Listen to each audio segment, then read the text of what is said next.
Hi, this is Tiffany doing my final segment for tonight on the attitude shift. I'm feeling a little down right now after talking to you last night about remodeling and remodeling my life in the daily dump.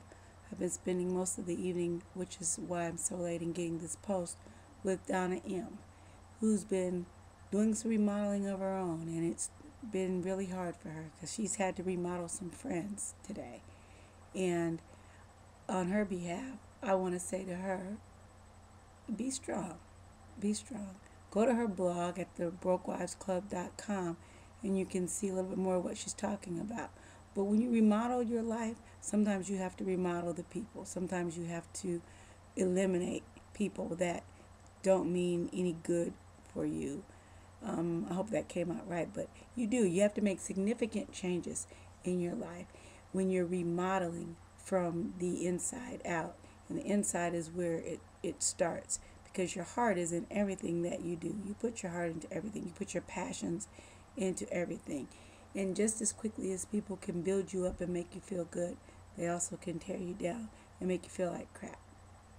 And Donna M was feeling some of that today as she realized some of her closest friends or some of her most trusted friends and confidants don't have a clue what she's doing, not supporting her, not willing to stand by her, basically laughing at the effort she's making with the Broke Wives Club and creating this chain of women, this toe chain as she likes to call it, of women that are hanging on to each other, one hand extended forward accepting help, one hand extended backwards to bring a sister along that is in need of help. She's remodeling, and today there were cracks in the foundation when she found out that some of her, what she thought was friends, and maybe they still are friends, some of them were, like I said, laughing at her, not on board with her, non-supportive of her, mainly because they feel they're not broke wives, because they're financially stable, because their husbands have good jobs, and they don't know maybe what it's like to go from paycheck to no paycheck, to your home being in foreclosure. Maybe they don't know what it's like to be that way.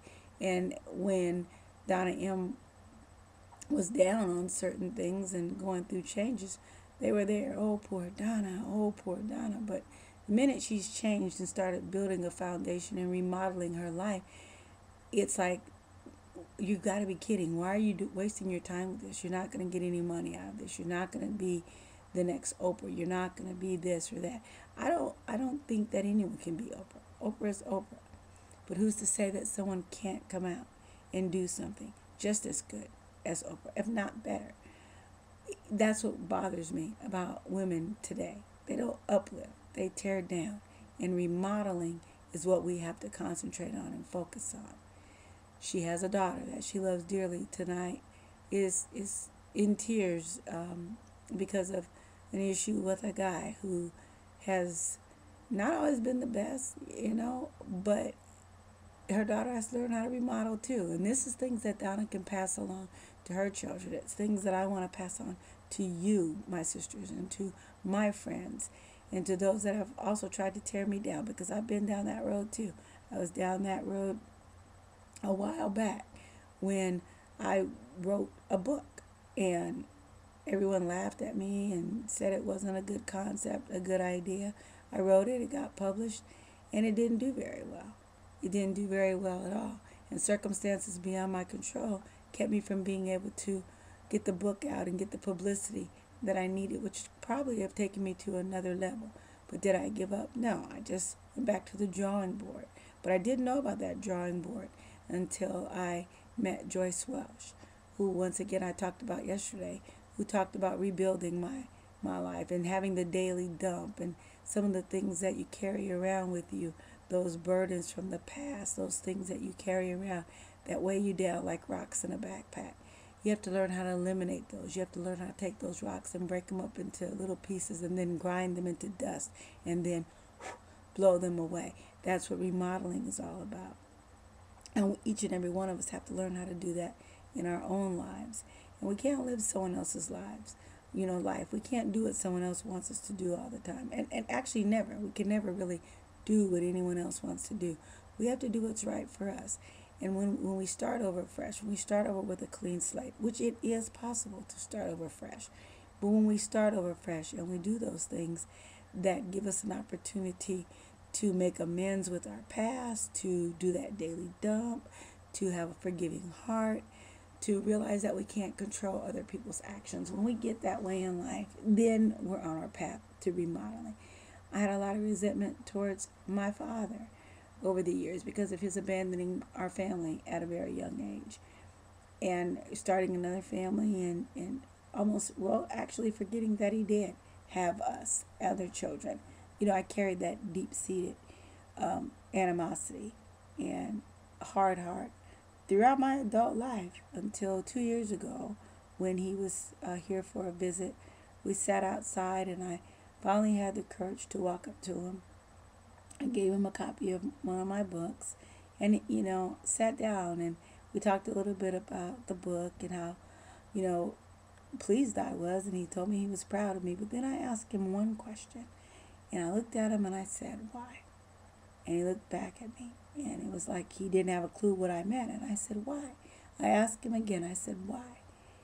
And then it registered in his eyes what I was asking. Why? Why did you leave? Why did you go away? You know, I felt like a 5-year-old, you know, looking up to him. But I wanted that answer.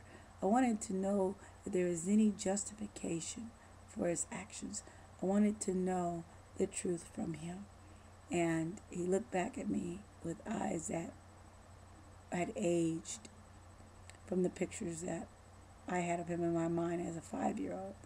He was old, he was gray, and he was tired. And he said, "I don't know." His answer was simply, "I don't know."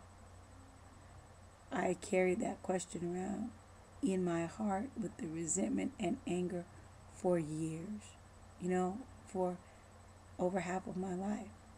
And when it boiled down to it, he didn't have an answer. He didn't have one single answer. And at that time, it almost was like a joke to me, you know.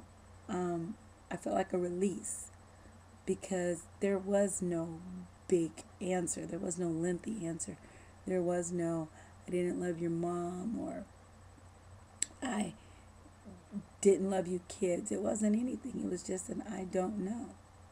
And it's just amazing that I had put so much of my life on hold, put so much drama into feeling neglected and rejected by this man that was my father.